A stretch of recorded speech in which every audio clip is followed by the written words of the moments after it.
এখন থেকে আপনার প্রিয় সিরিয়ালগুলো ফ্রিতে দেখুন এক্সক্লুসিভলি শুধুমাত্র সান নেক্সটে। এখনই অ্যাপ ডাউনলোড করুন। চেকের মালিকের নামে আপনি ডায়েরি লিখুন। এফআইআর আপনাকে নিতে হবে স্যার। মামদোবাজি হচ্ছে, হ্যাঁ? মানে থানাটাকে তোমাদের কথা মতো চলবে নাকি? ঠিক আছে ঠিক আছে মঞ্জু, আমি তোমার কথা বুঝতে পারছি, কিন্তু তুমি আমার একটা রিকোয়েস্ট রাখো, তুমি এখন ওদের সরে যেতে বলো এখান থেকে। ঠিক আছে, আমি মানে কথা দিচ্ছি যে তোমাদের দাবিগুলো আমি ভেবে দেখবো। শুধু কথা দিলে হবে না স্যার, আমরা কথাই মানবো না। আপনি কাজটা করুন। এবার কিন্তু বাড়াবাড়ি হয়ে যাচ্ছে মঞ্জু। দুটো জলজ্যান্ত মানুষের জীবন চলে গেছে স্যার, আপনার এই বিষয়টাকে তার থেকেও বাড়াবাড়ি বলে মনে হচ্ছে?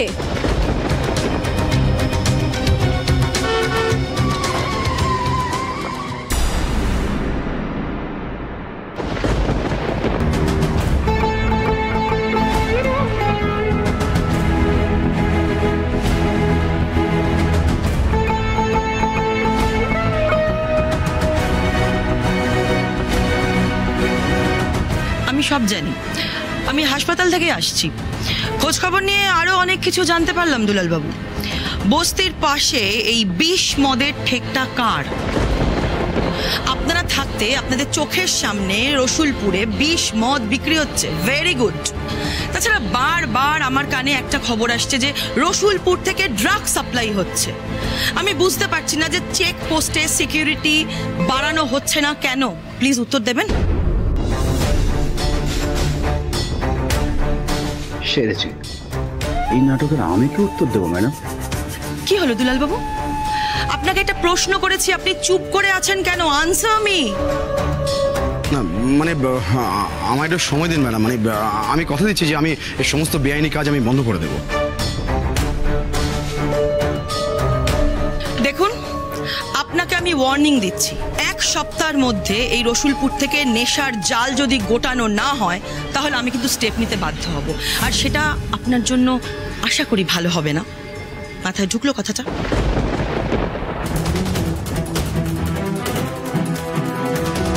আচ্ছা, আমি কথা বলে নিয়েছি মঞ্জু, তুমি এখানে আর সময় নষ্ট করো না, এই মৃতদেহের অন্তিম সৎকারের ব্যবস্থা করো। দেখুন, আপনারা একদম চিন্তা করবেন না, আমি আপনাদের পাশে আছি। মৃত ব্যক্তির পরিবারকে 1 লক্ষ টাকা করে ক্ষতিপূরণ দেওয়া হবে, আর যারা হাসপাতালে ভর্তি আছে তাদের সকলের চিকিৎসার দায়িত্ব আমি নিচ্ছি। কিছু নাটকও করতে পারেন বটে, বাপরে বাপ। ম্যাডাম, কিছু মনে না করলে একটা কথা জিজ্ঞেস করব? হ্যাঁ হ্যাঁ, নিশ্চয়ই, নির্দ্বিধায় বলো মঞ্জু। এটা আর 5টা রাজনৈতিক প্রতিশ্রুতির মতো প্রতিশ্রুতি হয়েই থেকে যাবে না তো? আমি কিন্তু রসুলপুরের মানুষের জীবন নিয়ে কাউকে খেলতে দেব না, সে যেই হয়ে যাক। তুমি আমাকে এভাবে বলছো মঞ্জু? মানে তুমি আমাকে সন্দেহ করছো? দেখো মঞ্জু, তুমি আর অর্জুন আমার সন্তানের মতো। তোমাদের সামনে আমি এই রাজনৈতিক মিথ্যে প্রতিশ্রুতি দেব কেন বলতে পারো? আর তাছাড়া দেখো, আজকে তো আমার সাথে না আছে কোনো পার্টির লোক, না আছে কোনো মিডিয়া, তাহলে আমি এই নাটকটা কেন করতে যাব বলো তো? আমি আপনাদের সকলের কাছে অনুরোধ করছি, আপনারা একটু ধৈর্য ধরুন, পুলিশকে একটু সময় দিন। আমি জানি যে মৃতদেহ সৎকার করবার জন্য আপনাদের টাকা পয়সার প্রয়োজন হবে। এই নিন, এটা রাখুন, আশা করি এতে হয়ে যাবে।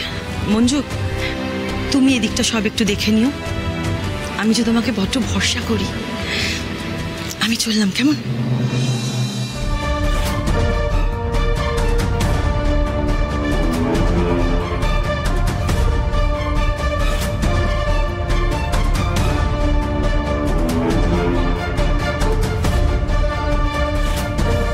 চলো সবাই। বলো হরি, বলো হরি, বলো হরি, বলো হরি। মঞ্জু, আমি বেরোলাম। মেজাবু, কিছু প্রয়োজন হলে আমি ফোন করবেন। Okay sir. মঞ্জু, আমার একটা সন্দেহ হচ্ছে বুঝলি। এই বড়বাবু যদি তাপসী ম্যাডামের কথা মতো কাজ না করে তাহলে? উনি কাজ না করলো আমি তো আছি, আমি এর শেষ দেখেই ছাড়ব, প্রমিস।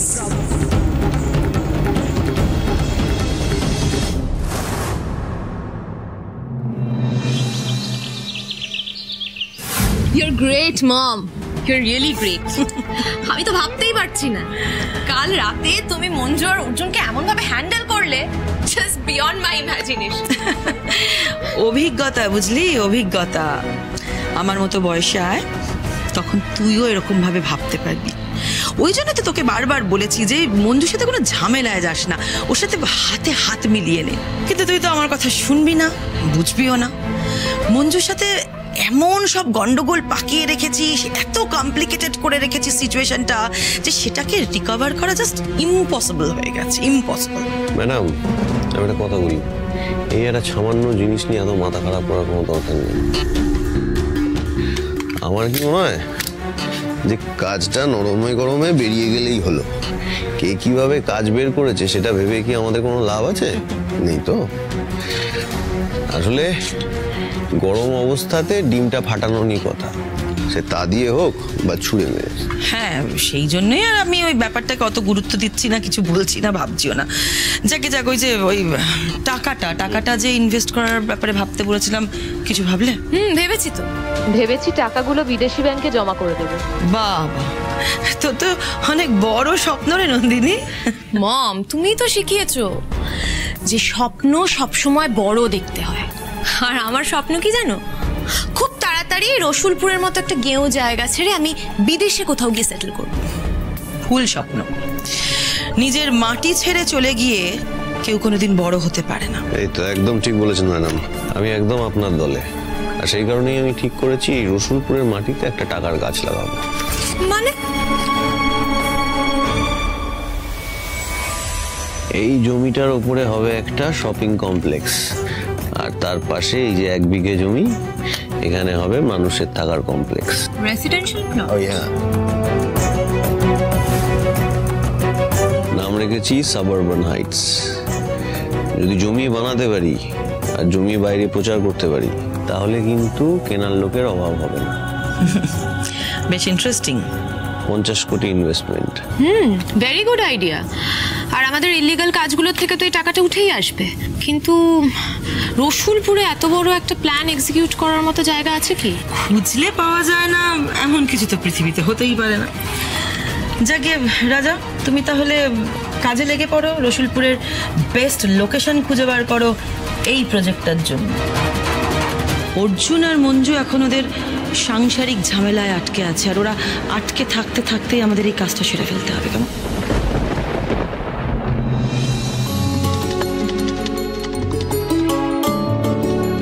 এই অর্জুন, হ্যাঁ কোথায় বেরোচ্ছিস? না খেয়ে বেরোবি না? জলখাবার রেডি হয়ে গেছে। না না মা, আমার এখন খাওয়ার সময় নেই, বাইরে খেয়ে নেবো, আমার কাজ আছে, পরে আসছি। মা, আমার কথাটা শোন। না, আমি বলছি শোন, বাড়িতে খাবার রেডি আছে, তুই বাইরে খাবি কেন? বস, বসে যেতে হবে, সময় নেই। চুপটি করে বস, খাবি তারপর বেরোবি। নে খা।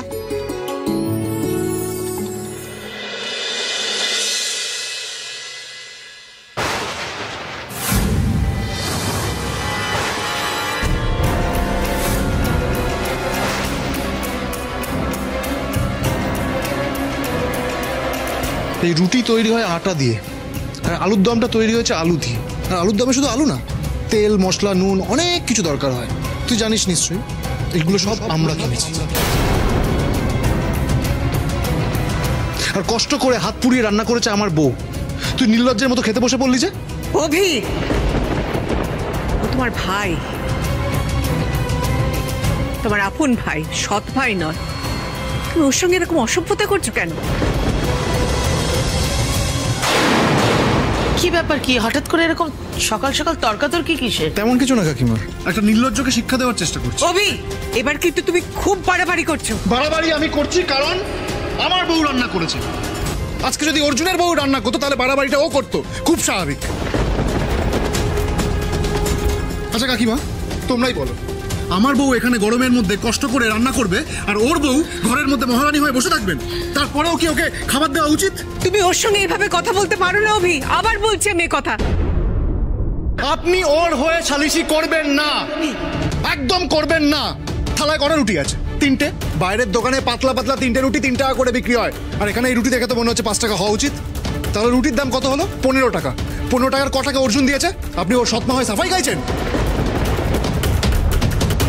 দাদা তুই চুপ কর, অনেকক্ষণ ধরে আমি সহ্য করছি। তুই আমার মার সাথে এভাবে কথা বলতে পারিস না। আর তুই কিসের হিসাব চাইছিস? কয়টা রুটির 15 টাকা? কি বলছিস? তোর মাথা ঠিক আছে দাদা? হ্যাঁ, তোর কত টাকা চাই বল? তোর এই কি আলুর দমে এটা হিসাব চাই তোর? হ্যাঁ বল বল, কত টাকা চাই? আমি দিয়ে দিচ্ছি এক্ষুনি তোকে।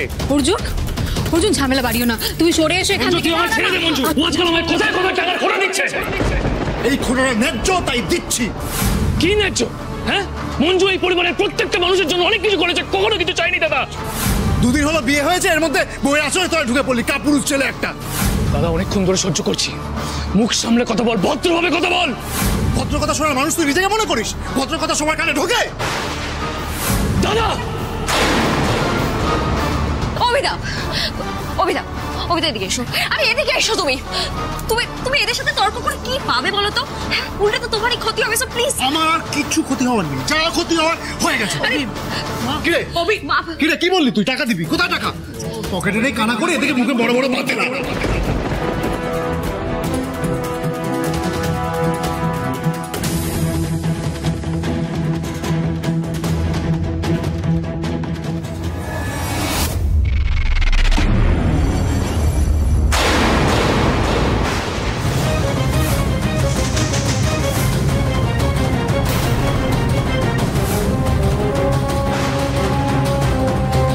গুনে নে, যা চেয়েছিলিস তার থেকে বেশি দিয়েছি, নিয়ে নে। তুই আমার মুখে টাকা ছুঁড়ে মারলি? এত টাকার গরম, তুই আমাকে অপমান করলি?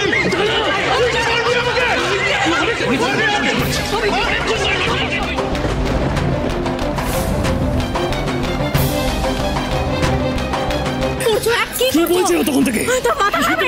ওর মাথা খারাপ হয়ে গেছে। অর্জুন, ছি ছি ছি ছি ছি ছি, তোর এত অধঃপতন হয়েছে? বড় ছোট কিচ্ছু মানছো না, বড় দাদার গায়ে তুমি হাত তুলছো। বৌদি, বৌদি আমি আছি তো, এরকম কিচ্ছু হতে দিতাম না। অবিদা আপনি মাথাটা ঠান্ডা রাখুন, নিজেদের মধ্যে কেন ভেদাভেদ করছেন? অর্জুনের থেকে কেন টাকা চাইছেন আপনি? আমি আর অর্জুন তো আলাদা নই, আমার টাকা মানেই অর্জুনের টাকা। এই কথাটা আমি আপনাকে আগেও বোঝানোর চেষ্টা করেছি। অর্জুন যতদিন না সংসারে টাকা দিতে পারছে, সংসারের খরচের টাকা আমি দেব।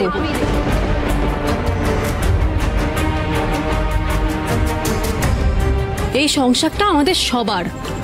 আপনার তো সময় মতো টাকা পেয়ে যাওয়া নিয়ে কথা, সেই টাকা অর্জুন দিচ্ছে না আমি দিচ্ছি সেটা তো দেখার দরকার নেই। এটা আমাদের ব্যক্তিগত ব্যাপার। এই ন্যাকামোটা না সত্যি আমি আর নিতে পারছি না মঞ্জু। হ্যাঁ এই যে অর্জুন, তুমি বউ ভাতের সময় তো এটা বললে কেন বলো যে মঞ্জুর ভাত কাপড়ের দায়িত্ব নাকি তুমি নিচ্ছ? এর থেকে তো মঞ্জুই বলে দিতে পারতো যে তোমার ভাত কাপড়ের দায়িত্ব ও নিচ্ছে। অভিদা, আপনি আপনার ভাইকে এত ছোট চোখে দেখছেন? টাকা দেওয়াটাই সব? আপনার ভাই যে নিজের রক্ত দিয়ে আপনাকে বাঁচালো, সেটার কথা তো একবারও ভেবে দেখছেন না?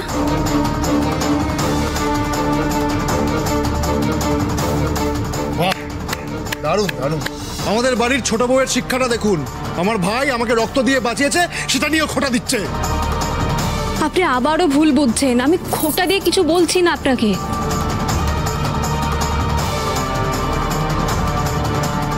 মঞ্জু তুই চুপ কর, তুই কাকে বোঝানোর চেষ্টা করছিস? হ্যাঁ ওকে বুঝিয়ে কোনো লাভ নেই। আমার ঘেন্না হচ্ছে এটা ভেবে যে এই মানুষটার জন্য আমি দিনের পর দিন তোর সাথে ঝগড়া করেছি, তোকে কষ্ট দিয়েছি, সেই মানুষটা আজকে আমার সাথে এই ব্যবহারটা করছে।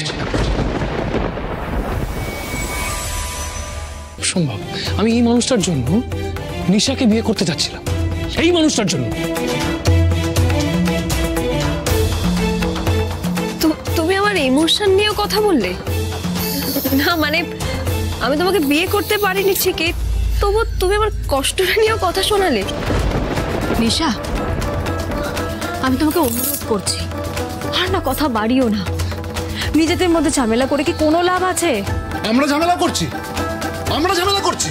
তুমি যাদের দিকে আঙুল তুলছো না, যাদের নিয়ে এত কথা বলছো, ওরাই আমার আসল পরিবার, ওরাই আমাকে নতুন জীবন দিয়েছে।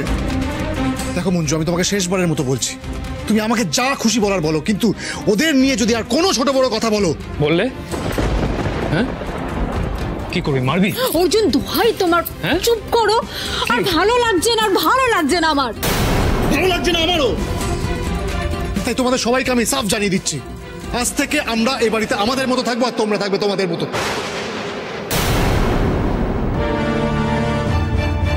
তাই আজ থেকে আমাদের হাড়ি আলাদা, দুটো আলাদা আলাদা হাড়িতে ভাত বসবে। মাথায় ঢুকলো?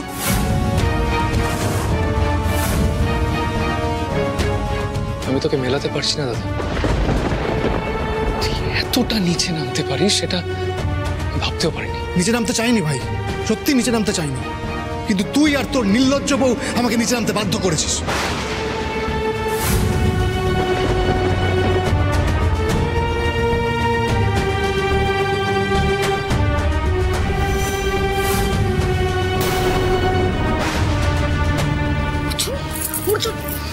অর্জুন এদিকে এসো, মাথা গরম করো না অর্জুন। কাদায় ঢিল ছুঁড়লে নোংরাটা কিন্তু নিজের গায়ে লাগে, এই বোকামিটা করো না প্লিজ। অর্জুন ঘরে চলো। কি কি বললে তুমি? যা বলো জোরে বলো। কি বললো শুনলে? হ্যাঁ, কাদা বললো, নোংরা বললো আমাদের।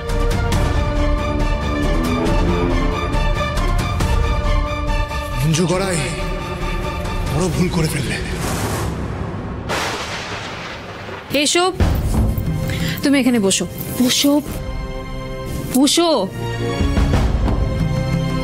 উঠোনে যা হয়েছে সেগুলো মাথা থেকে বের করে দাও, ভুলে যাও। ভুলে যাও বললেই ভোলা যায় না মঞ্জু, আমি এসব নিয়ে ভাবতেই চাই না। আমি সকালে ভালো মুডে কাজ করতে বেরোচ্ছিলাম, সেখানেও।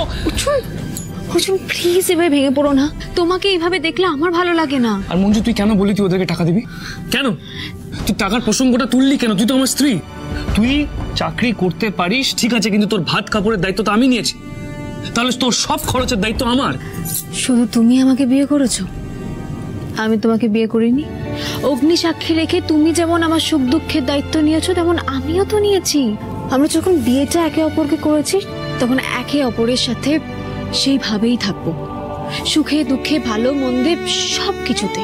কখনো তুমি দায়িত্ব নেবে কিছুটা, কখনো আমি কিছু দায়িত্ব নেব, এইভাবেই চলতে হবে আমাদেরকে। এই নাম তো সংসার।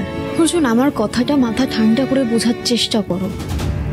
সংসারে আমি তুমি বলে কিছু হয় না, সংসারে আমরা আছি, আমাদেরকে মাথা উঁচু করে বাঁচার রাস্তাটা কিন্তু আমাদেরকেই করে নিতে হবে। ঘরের মধ্যে শুধু ঝামেলাঝাটি করে সময় নষ্ট করার কোনো মানে হয়? আমার হুতুম প্যাচাটা কি এতটাই বোকা? আমার তো মনে হয় না। তাহলে কেন বোকামি করছো বলো তো? অর্জুন, আমার কথার শেষে কিন্তু আমি প্রশ্নবোধক চিহ্ন রেখেছি, তার মানে আমি উত্তরটা শুনতে চাই। কেন এরকম করছো? হ্যাঁ, সাধারণ ব্যাপারটাকে কেন বুঝছো না? কেন? ভালোই লাগছে না আমার। সর, হাত ছড়া আমাকে শুধু। আমি চাই আমার হুতুম প্যাচাটা অনেক বড় হোক, তারপর আমি নিজেই তোমার থেকে আমার হাত খরচটা নিয়ে নেব। আমার হাত খরচ কিন্তু কম কিছু হবে না। সব সামলাতে হবে কিন্তু। এক মিনিট, মানে তুই কি বলতে চাইছিস? তোর হাত খরচা অনেক নাকি? মজা করলাম। যত যা দরকার ততটাই তোমার থেকে নেব, তার থেকে বেশি না। তবে আর একটা কথা, এইসব বিষয় নিয়ে যেন আমাদের মধ্যে কোনো ঝামেলা অশান্তি না হয়। রাজি? রাজি। ভালো ছেলে। জানিস তো, কোনো আত্মীয়র বাড়িতে গেলে খালি হাতে যেমন যেতে নেই, মিষ্টির প্যাকেট নিয়ে যেতে হয়, ঠিক তেমন নিজের বরকে ভালো ছেলে বললে সঙ্গে সঙ্গে আদর করে দিতে হয়, শুধু মুখে ভালো ছেলে বলতে নেই। খুব না? হ্যাঁ, কি এমন চাইলাম? হকের দাবি তো করলাম। तेरे मेरे मिलन के अपने दीवानेपन के नजारे गवाह है, चांद तारे गवाह है,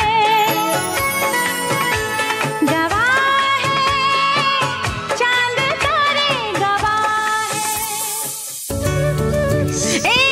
অনেক হয়েছে, অনেক হয়েছে। শুধু আদর খেয়ে তো পেট ভরবে না, খাবারটা খেতে হবে। আরে খাবার পরে মঞ্জু। বাবা কি আনরোমান্টিক রে।